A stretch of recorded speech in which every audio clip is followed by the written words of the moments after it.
দেখুন আমি রান্নাঘরে আসলেই ও রান্নাঘরে আসবে। এখন কিন্তু সন্ধ্যাবেলা আমি রান্না করতে এসেছি, ও দেখুন থালা নিয়ে টানাটানি করছে।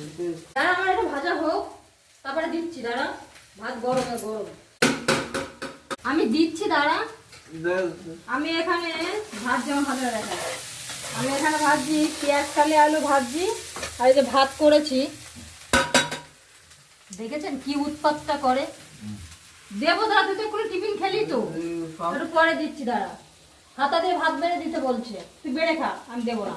তুই নিজে নিজে বাড়তে দেখি ভাত তোর কি উৎপাতটা করে, তাই আপনারা একটু দেখুন। দেখুন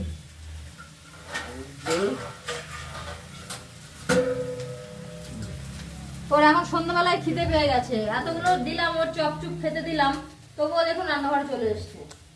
বলছি বলে আবার চলে গেল, এক্ষুনি আবার আসবে। এসে ও দেখি ভাত নিজে নিজেই আগলা করে নিচে গরম আছে ছেড়ে দিয়ে চলে যাচ্ছে। আবার দেখুন চলে এসছে।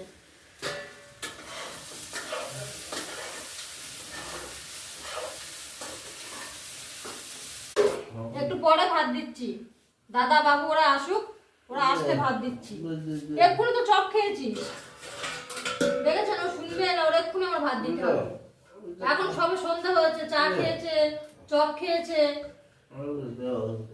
এখনই দেবো কেন?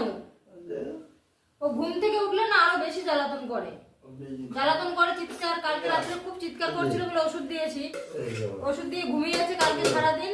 আজকে উঠেছে জ্বালাতন করবে, দেখুন কিভাবে জ্বালাতন করছে। দেখুন পিটাচ্ছে, দেখেছি ওটা কি হচ্ছে? খাবি তো বুঝলাম, তোর বাড়ি মারছিস কেন? না দিয়ে কি করবেন?